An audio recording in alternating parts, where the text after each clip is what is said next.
बोले खजराट श्री आदिनाथ भगवान की, भूगर्भ से प्रकट श्री मुनि सुब्रतनाथ भगवान की, चिंतामणि श्री पारसनाथ भगवान की, विश्ववंदी श्री महावीर भगवान की, जिनवाणी माता की, परम पूजाचा गुरुदेव श्री सन्मति सागर जी महाराज की, परम पूजाचा गुरुदेव श्री ज्ञान सागर जी महाराज की, यस्य स्वयं स्वभावाप्तिर रभावे कृत सन कर्मणा तस्मै संज्ञान रूपाय नमोस्तु परमात्मने। धर्म स्नेह बंधुओं,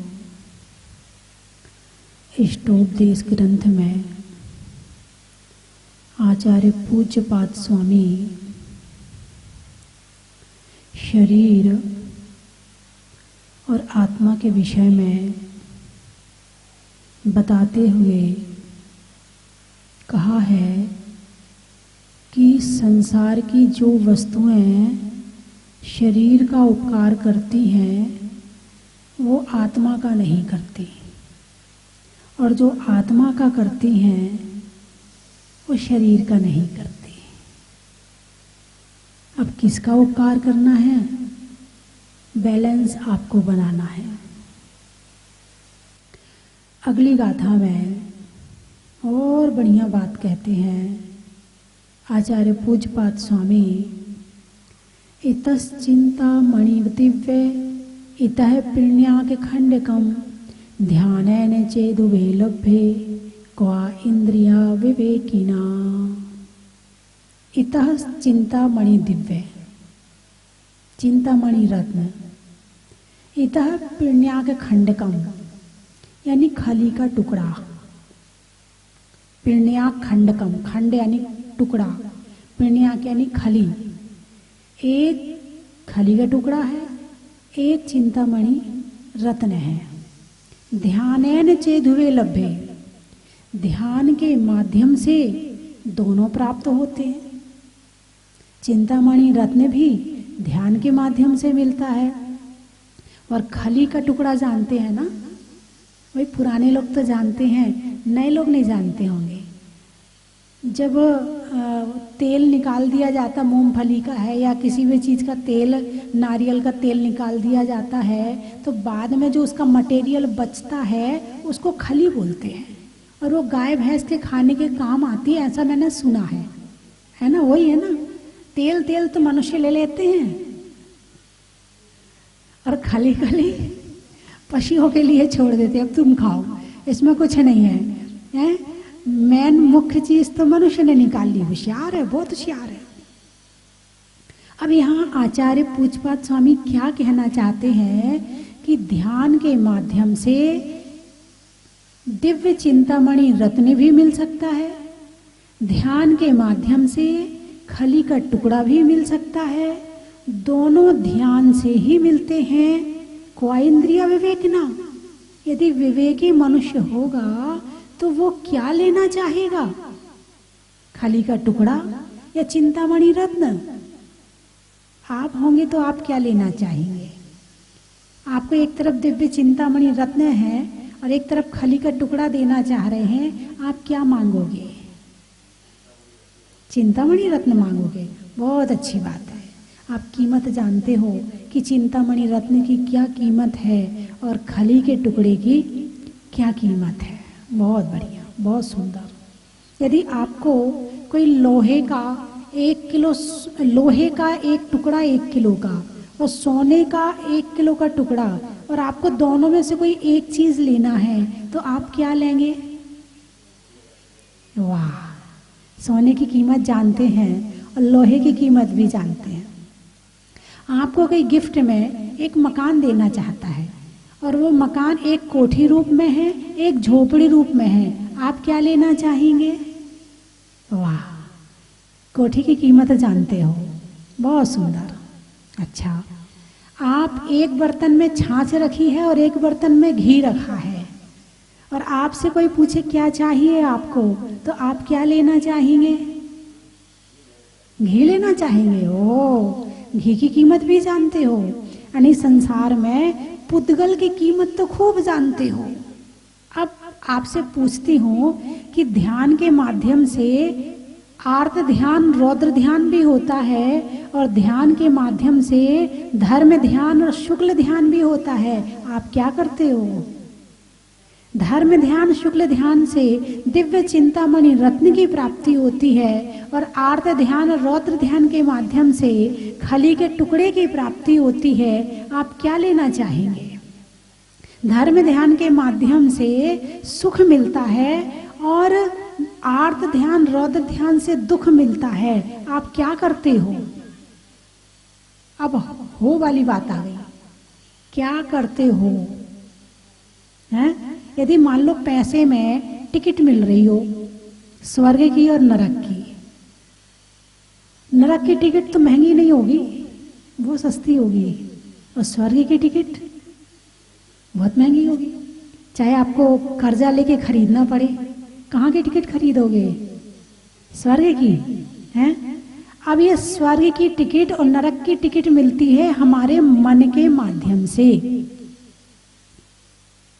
हमारे भावों के माध्यम से, हमारे ध्यान के माध्यम से।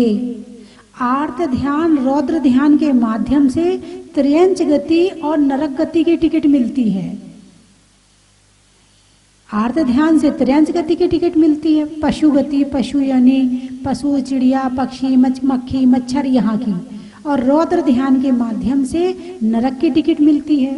धर्म ध्यान से स्वर्ग की टिकट मिलती है, और धर्म शुक्ल ध्यान से स्वर्ग और मोक्ष की टिकट मिलती है। बताइए आप कौन सी टिकट की लाइन में लगे हो? अरे बोलिए ना। हैं? शुक्ल ध्यान वाली में? नहीं, लाइन में शुक्ल लग ही नहीं सकते हो। आर्त ध्यान कर रहे हो, रौद्र ध्यान कर रहे हो, और कहो मेरा तो शुक्ल ध्यान हो रहा है, तो कैसे हो जाएगा? सारे दिन चिंताओं में घिरे पड़े हो, सारे दिन टेंशन में घिरे पड़े हो, सारे दिन परिग्रह की चिंता है, सारे दिन घर वाले बच्चों की चिंता है, सारे दिन मोह और माया की चिंता में पड़े हो, और कहो हम तो स्वर्ग चले जाएं, कैसे चले जाओगे? सारे दिन शरीर की चिंता है, सारे दिन बीमारियों की चिंता है, सारे दिन अशुभ ध्यान में लगे पड़े हो, फिर सोचो हम स्वर्ग चले जाएं तो कैसे चले जाओगे? टिकट तो आप वहां की खरीद रहे, टिकट जहां की खरीदोगे वहीं जाना पड़ेगा। हैं? त्रियंच गति के टिकट खरीद रहे हैं और कह रहे नहीं हम तो स्वर्ग जाएंगे, नहीं मिलेगा वहां, कहेंगे वापस तुम्हारी टिकट सही नहीं है, तुम्हारा रास्ता दूसरा है, चलो त्रियंच गति में जाओ। घुसने भी नहीं देंगे, वहां प्रवेश भी मिलने वाला नहीं है। कितनी सुंदर बात कही इसमें कि जिस ध्यान के माध्यम से दिव्य चिंतामणि रत्न मिल सकता है, उस ध्यान के माध्यम से खली का टुकड़ा भी मिल सकता है। बोलिए क्या लोगे? क्वा इंद्रिया विवेकिना, कौन ज्ञानी होगा जो खली का टुकड़ा खरीदेगा? अब जागो, इस शरीर में रहकर हम किसकी कीमत कर रहे हैं? शरीर की या आत्मा की? आत्मा है घी के समान और शरीर है छाछ के समान। आपके पास दो बर्तन हैं, एक में घी रखा है और एक में छाछ रखा है, और अचानक आपको ठोकर लगी, आप किसको बचाना चाहेंगे? अरे बोलिए ना, शरीर को बचाना चाहेंगे, घी को बचाना चाहेंगे? घी यानी आत्मा और शरीर यानी छाछ। अभी हम किसको बचाने में लगे पड़े हैं?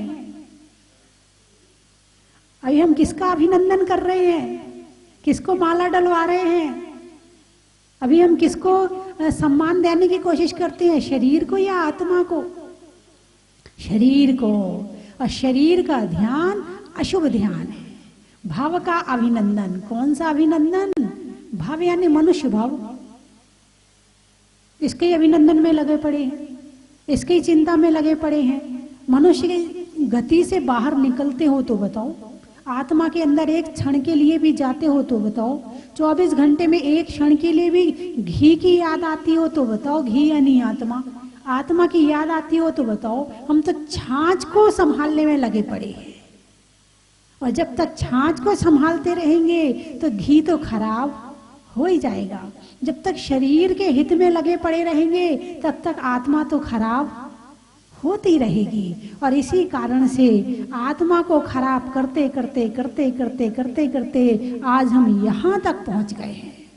इस पंचम काल तक पहुंच गए हैं। इस पंचम काल में एक कमजोर शरीर में बैठे हुए हैं, हीन संगठन में बैठे हुए हैं, हीन विचारों में बैठे हुए हैं, हीन भावनाओं के साथ जी रहे हैं, चिंता और संकट परिस्थितियों से जूझ रहे हैं, उससे निकलने का रास्ता सही नहीं खोज रहे हैं। निकलने का रास्ता है तो सही, मगर हम रास्ता गलत रास्ते में जाकर उसे खोजना चाहते हैं। हम छाछ में सुख को खोजना चाहते हैं, जबकि सुख तो घी में है।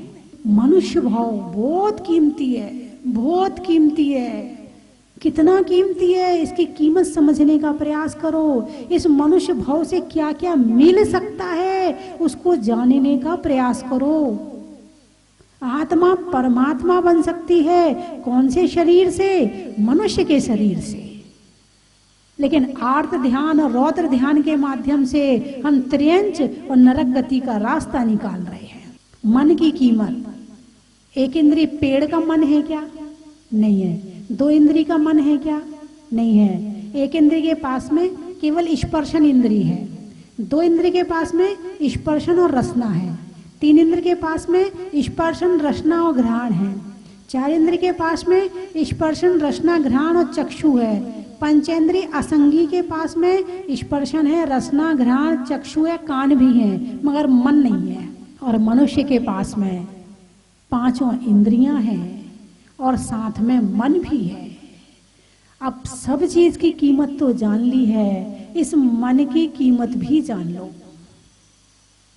इस बात को सुनकर मैंने पहले भी आपको बताया है कि एक इंद्रिय जीव मिथ्यात्व का, मोहिनी कर्म का जो बंद कर सकता है ज्यादा से ज्यादा, वो एक सागर का। दो इंद्रिय जीव 25 सागर का, तीन इंद्रिय जीव 50 सागर का, चार इंद्रिय जीव मोहिनी मिथ्यात्व का बंद 100 सागर का, और असंगी पंचेंद्रिय जीव 1000 सागर का, और मोहिनी मिथ्यात्व का बंद संगी पंचेंद्रिय मन सहित जीव 70 कोड़ा कोड़ी सागर का बंद कर सकता है। क्या कर सकता है? बंद करने की कितनी ताकत है? वहां केवल 1000 तक में पहुंचे थे और यहाँ 70 कोड़ा कोड़ी सागर तक में पहुंच गए। 1000 में 1000 का गुणा करो तो एक कोड़ा कोड़ी सागर, कोड़ा कोड़ी होता है। तो इतने का जो बंद है वो एक मन सहित मनुष्य कर सकता है। यानी एक इंद्रिय नरक नहीं जा सकता। बात समझ में आई कि नहीं आई? एक इंद्रिय नरक नहीं जा सकता। क्यों? वो इतना पाप ही नहीं कर सकता कि वो नरक जाए। और मनुष्य इतना पाप कर सकता है कि 7वें नरक भी चला जाए। तो इस तरह से मन के माध्यम से जितना बंद किया जा सकता है उतना बंद छुड़ाया भी जा सकता है। जहां बांधने की ताकत ज्यादा है वहां छुड़ाने की ताकत पूरी है, पूरी तरह से छुड़ा सकते हैं। ये मन की कीमत है। मन मिलने के बाद में पाप भी ज्यादा से ज्यादा कर सकता है और पुण्य भी ज्यादा से ज्यादा कर सकता है, बंध भी ज्यादा से ज्यादा कर सकता है और छूट भी ज्यादा से जा सकता है। लेकिन हम क्या कर रहे हैं? बंध ज्यादा कर रहे हैं कि छूटने के उपाय ज्यादा कर रहे हैं? अरे बोलिए ना, बंध के उपाय कर रहे हैं। 24 घंटे आर्त ध्यान और रौद्र ध्यान में। अब आप कहोगे ये आर्त ध्यान होता क्या है? ध्यान करते हो नहीं करते आप लोग? हाँ जी, ध्यान करते हो नहीं करते हो? आप भी नहीं करते हो? आप थोड़ा बहुत ध्यान करते हो? अच्छा, आप भी नहीं करते हो हैं? लेकिन भगवान महावीर कहते हैं संसार के चाहे एक इंद्रिय, दो इंद्रिय, चार इंद्रिय प्राणी हो, चाहे मनुष्य हो, ध्यान के बिना एक क्षण भी नहीं रहता है। एक क्षण भी ध्यान के बिना नहीं रहता है। ध्यान पहले दो तरह का है, अशुभ ध्यान और शुभ ध्यान। अशुभ ध्यान और शुभ ध्यान। अशुभ ध्यान 24 घंटे चलता है, चल रहा है 24 घंटे, और जो आर्त ध्यान, रौद्र ध्यान है, ये अशुभ ध्यान के भेद हैं। किसके भेद हैं? अशुभ ध्यान के। मोह और माया की चिंता करना शुभ ध्यान है कि अशुभ ध्यान है? मोह में सब कुछ आ गया और माया में सब कुछ आ गया, सारा संसार आ गया, इससे ज्यादा बोलने की जरूरत ही नहीं है। जहां जहां मोह पड़ा है उतनी वस्तुएं तुम्हारे पास हैं। वो बाहर भले पड़ी हैं लेकिन तुम्हारे दिमाग में ज्यादा है, और जैसे ही बाहर की वस्तु दिमाग में आती है, मोह भाव के साथ में बस वहीं से बंद शुरू हो जाता है। और माया, माया तो जानते हो ना, माया को तो जानते हो ना आप। किसी स्त्री की बात नहीं कर रही मैं माया में, हाँ धन दौलत की बात कर रही हूँ। धन और दौलत, मोह में आप जीवों को ले लो और माया में आप परिग्रह को ले लो, इसमें सारा संसार आ गया। तो जहां जहां मोह माया है वहां वहां आर्त ध्यान है। कौन सा ध्यान है? आर्त ध्यान है। और जहां जहां मोह माया से छूटने वाली बात है वहां वहां बंद से छूटने वाली बात है। तो इतना ज्यादा, इतने पीछे के श्लोकों में आचार्य पूज्यपाद स्वामी ने इतने धन को छुड़ाने की बात कही। त्यागाय श्रेयसे वित्तम मवित्त संचनोतिया है स्वशरीरम सपंके ने नास्यामीति विलंपति। क्यों इकट्ठा कर रहे हो धन को? इकट्ठा करने के पहले छोड़ दो। बोले दान करने के लिए कर रहे हैं, बोले मत करो, जितना है उतने में से कर लो। कीचड़ में पैर डालने के बाद धोना श्रेष्ठ है या कीचड़ में पैर डालना नहीं श्रेष्ठ है? तो यहां पर ध्यान की बात बता रहे, आर्त ध्यान। सो के उठते हैं, सबसे पहले आपको क्या याद आता है? अपना शरीर याद आता है, या फिर दुकान के ग्राहक याद आते हैं, या बाल बच्चे याद आते हैं, या खाना पीना याद आता है? क्या याद आता है? जितनी चीजें याद आ रही हैं वो सारी की सारी आर्त ध्यान का कारण है। इष्ट वियोग, अनिष्ट संयोग, पीड़ा चिंतन और निदान बंध, इसको 4 भागों में विभक्त करके समझाया गया है कि आर्त ध्यान क्या है। इष्ट वियोग, जिसे हम चाहते हैं वो मुझसे दूर हो गया और उसका ध्यान लगातार हो रहा है। अब वो चाहे वस्तु के रूप में हो और चाहे व्यक्ति के रूप में हो, चाहे पुद्गल के रूप में हो चाहे जीव के रूप में हो, वो किसी भी रूप में हो, यदि याद आ रहा है तो समझना उस समय कौन सा ध्यान चल रहा है?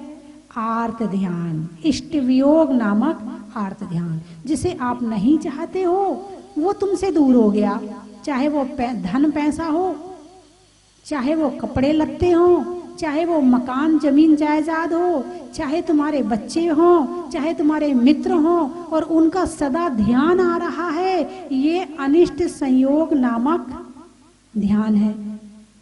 यानी वो तुम्हारे साथ रह रहे हैं और साथ रह रहे हो तुम्हें वो अच्छे लगते नहीं है।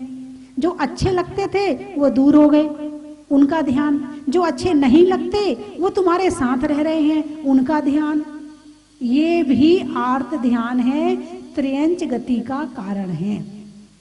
इष्ट वियोग, अनिष्ट संयोग, पीड़ा चिंतन। शरीर में दुख है, परेशानी है, पीड़ा है, कष्ट है, कितनी देर के लिए आप उसे छोड़ पाते हो? बोलिए। हैं? इष्ट वियोग से निकलते हो तो अनिष्ट संयोग में पहुंच जाते हो, अनिष्ट संयोग से निकलते हो तो पीड़ा चिंतन में पहुंच जाते हो, पीड़ा चिंतन से निकलते हो तो निदान बंध में पहुंच जाते हो। हैं? एक से निकल के दूसरे में पहुंच जाते हैं, मगर आर्त ध्यान से निकलना नहीं हो पाता है। बड़ी छोटी छोटी बात में जैसे ही दिमाग में आया मेरे घुटने में दर्द हो रहा है, बस हो गया आर्त ध्यान। अभी जैसे समय सार में आया है कि जो ज्ञानी होता है वो हर चीज का ज्ञायक होता है। कर्म उदय में आ रहा है तो उसका भी ज्ञायक है, जान रहा है, देख रहा है कि कर्म उदय में आ रहा है, मगर उसमें लिप्त नहीं होता है, उसमें राग नहीं करता है, उसमें द्वेष नहीं करता है। अब बीमारी जो है कौन से वाले ध्यान में आएगी? इष्ट वियोग में आएगी, अनिष्ट संयोग में आएगी? दो में आ जाएगी, अनिष्ट संयोग और पीड़ा चिंतन, दो में आ जाएगी। बीमारी का संयोग हुआ है शरीर में और उसके साथ में पीड़ा चिंतन, चिंतन चल रहा है पीड़ा का। तो ये आर्त ध्यान है। जितना दर्द अभी हो रहा है, जो कर्म बंध कर रहा है, इससे चौगुना आगे मिलने वाला है। यदि इसी ध्यान में लगे रहेंगे तो आगे और भी ज्यादा मिलने वाला है। तो इसीलिए आर्त ध्यान, निदान बंद, हे भगवान अगले जन्म में ऐसा बनूं, अगले जन्म में ऐसा बनूं, अगले जन्म में ये मिले वो मिले, भगवान निदान बंद कर रहा है। अब इतना पुण्य होगा तो मिल जाएगा, नहीं होगा तो नहीं मिलेगा। और ज्यादा कर लिया है और कम मांग लिया है तो भी गड़बड़ है मामला।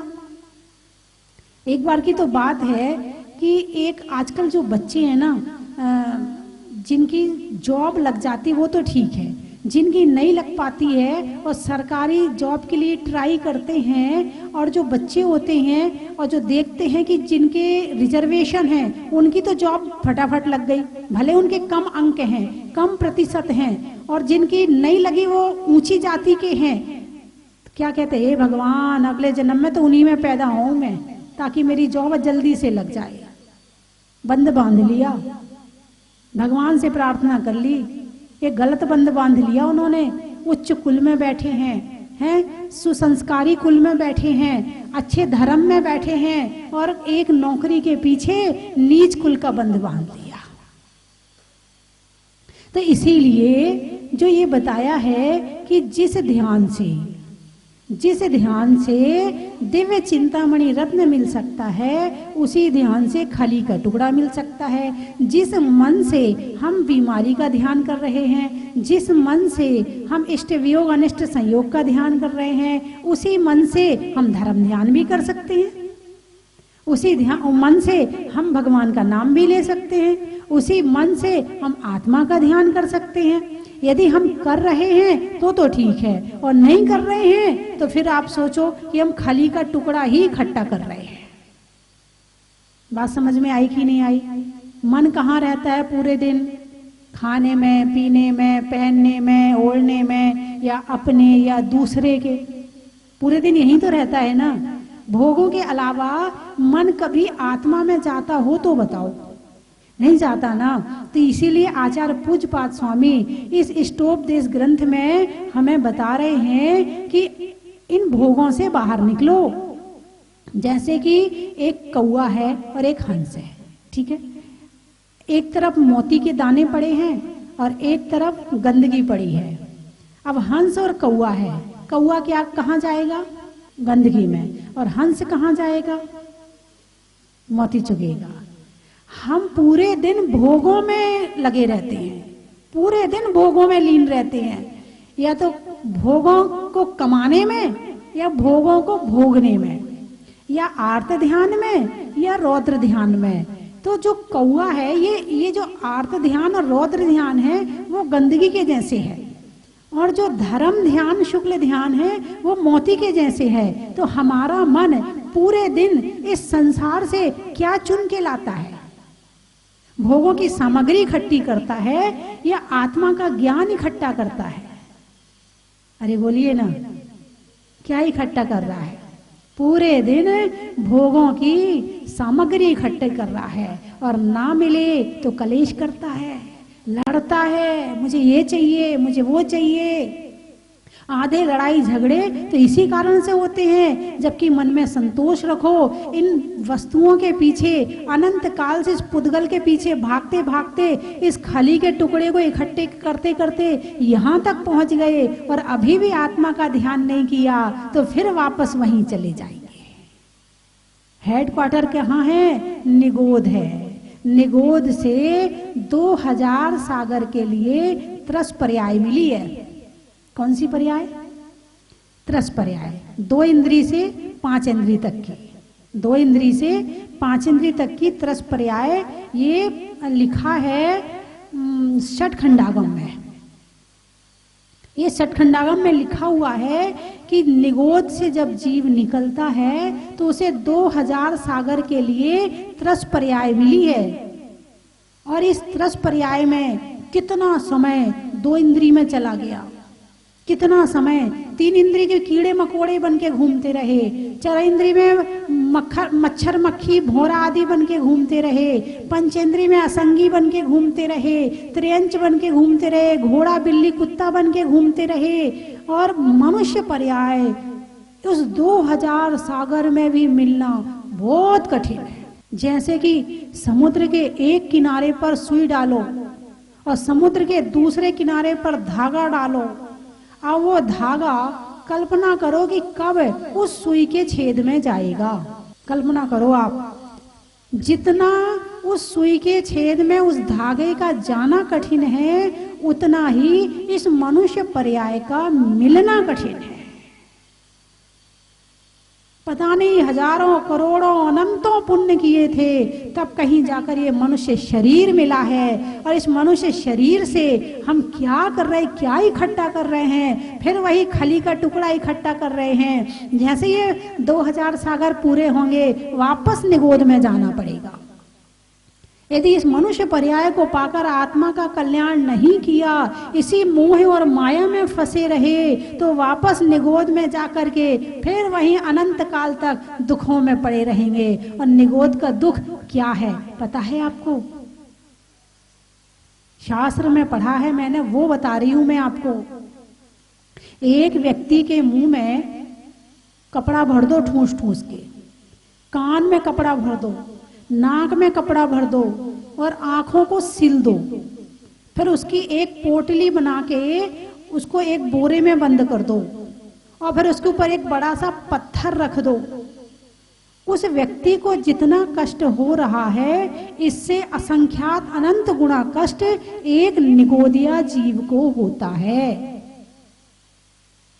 इतना कष्ट का समय है, एक श्वास में 8-10 बार जन्म्यो मरियो भरियो दुखवार। इतना कष्ट का समय निगोदिया पर्याय में है, और ऐसे दुख अनंत काल से भोगे हैं। और अभी भी यदि यही करते रहे तो आने वाले समय में उसी दुख में वापस पहुंच जाएंगे।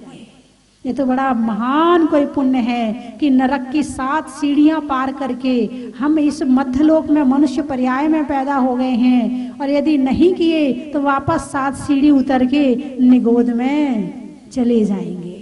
अब इस सीढ़ी मिली थी तो ऊपर तक आए हैं, अब एक सीढ़ी और लगाओ कि और ऊपर तक पहुंच जाए।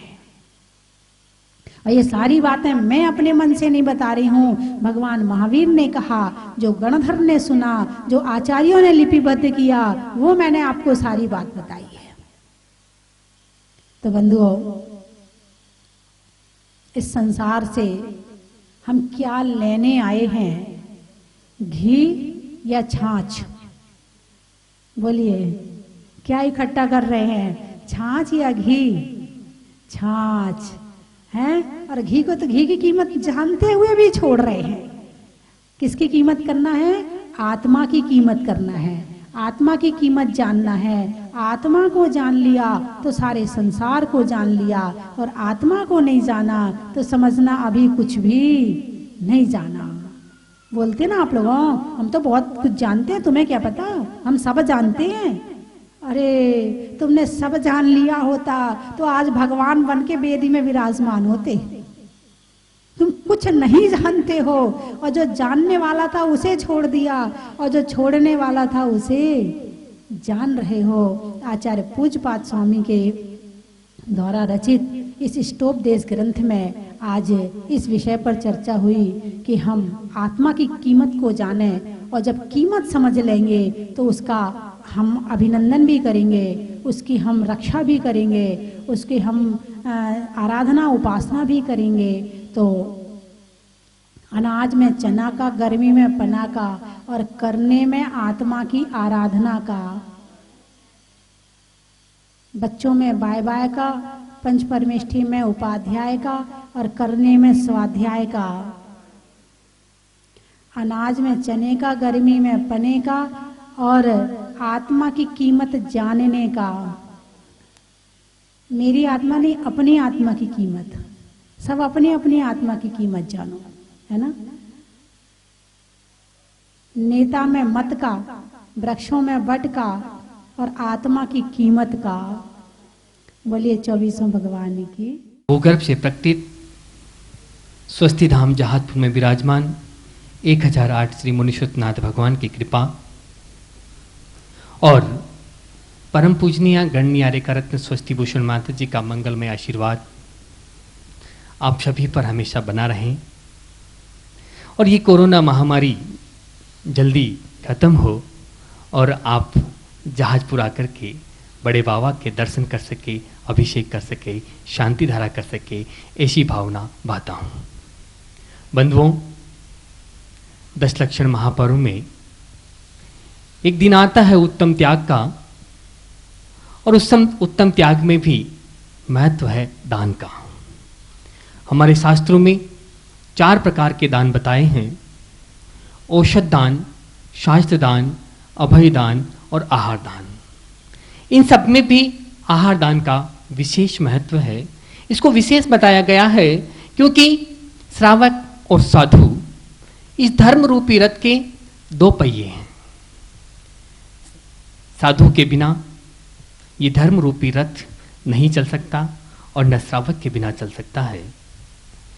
बंधुओं, आहार के द्वारा हम साधुओं के शरीर की रक्षा करते हैं और साधु अपनी चर्या के द्वारा, अपने प्रवचनों के द्वारा हमारी आत्मा का कल्याण करते हैं। इसीलिए आहार दान का विशेष महत्व बताया गया है और यह आहार दान की परंपरा चली है भगवान आदिनाथ के समय से। भगवान आदिनाथ को सबसे पहला आहार दिया था राजा श्रेयांस ने और उसी समय से यह परंपरा चलती आ रही है और इस परंपरा को हमें भी आगे बढ़ाना है। बंधुओं, स्वस्ति धाम जहाजपुर में 18 जून 2014 को भगवान को जब अस्थायी मंदिर में विराजमान किया गया, तब से लेकर के जब ये जहाज मंदिर बन चुका है, भगवान जहाज मंदिर में विराजमान हो चुके हैं। कई साधु संत, आर्य का माता जी, तपस्वी, कई यहाँ पर त्यागी वृत्ति सब यहाँ पर आए हैं और जब भगवान के दर्शन करते हैं, इस क्षेत्र को देखते हैं, तो एक बात अवश्य कहते हैं कि ऐसी प्रतिमा के दर्शन हमने आज तक नहीं किए हैं।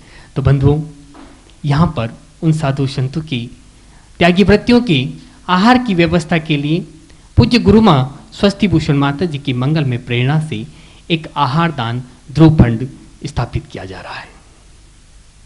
आप सभी से मेरा निवेदन है, आप इस ध्रुव फंड में सहभागी बने, अपनी चंचला लक्ष्मी का सदुपयोग करें, पुण्यार्जन करें। बंधुओं, आप 1,11,000 रुपये की न्योछावर राशि से शिरोमणि संरक्षक के रूप में अपना नाम दे सकते हैं। 51,000 रुपये की न्योछावर राशि से परम संरक्षक, 31,000 रुपये की न्योछावर राशि से संरक्षक मंडल में जोड़ सकते हैं। साथ ही 21,000 और 11,000 रुपये की न्योछावर राशि से आप श्रावक सृष्टि के रूप में जुड़ करके इस दान योजना में और आहार दान ध्रुव फंड में अपना योगदान दे सकते हैं, पुण्यार्जन कर सकते हैं।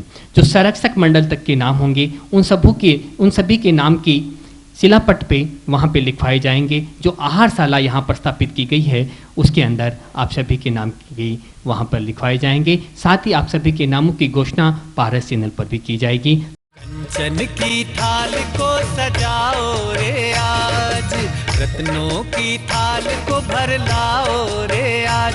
आओ आओ करे रे गुणगान आरती भगवन की। आओ आओ करे गुणगान आरती भगवन की। आओ आओ करे रे गुणगान आरती भगवन की।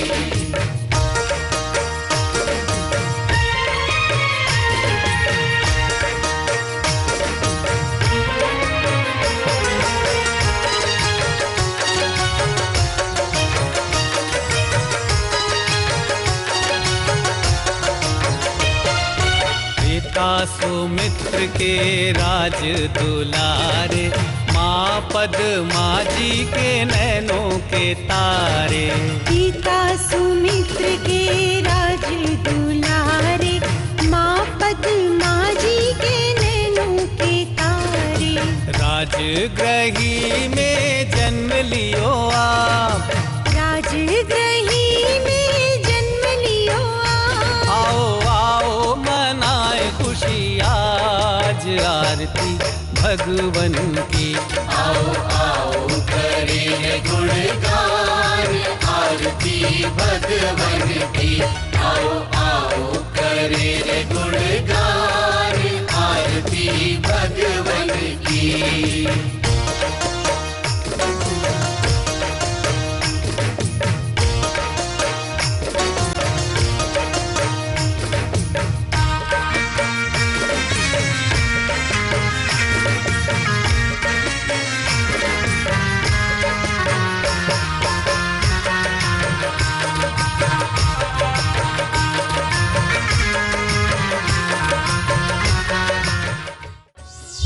हर द्वार सजेगी बंधनवार। भगवान श्री मुनि सुव्रतनाथ की भक्ति में झूमेगा सारा संसार। श्री 1008 मुनि सुव्रतनाथ दिगंबर जैन अतिशय क्षेत्र स्वस्ति धाम जहाजपुर राजस्थान में 51 दिनों तक लगातार मनाया जाएगा परम विदुषी लेखिका गणिनी आर्यका श्री 105 स्वस्ति भूषण माताजी का 51वां भव्य अवतरण महामहोत्सव। शुभ दिवस 1 नवंबर 2020। इस पावन प्रसंग में 11 सितंबर से 31 अक्टूबर 2020 तक 51 दिन 51 मुनि सुव्रतनाथ विधान व शांति धारा आपके एवं आपके परिवार के नाम से न्यौछावर राशि 5100 रुपए। 51 दिन में 51 लाख जाप। आज ही निशुल्क रजिस्ट्रेशन कराएं। अपना और अपने शहर का नाम जाप की संख्या के साथ दिए गए नंबर पर व्हाट्सएप करें।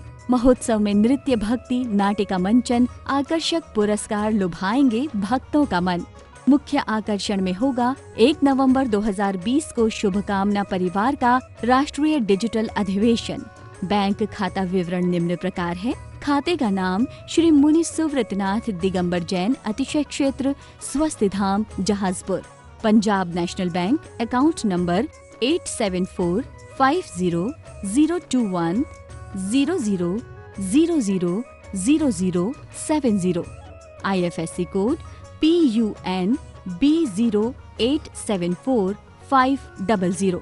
Bank of Baroda account number 0799010001768 IFSC code BARB 0JAHAJP। पुण्य कमाने का सुअवसर जाने नहीं दें। आज ही संपर्क करें।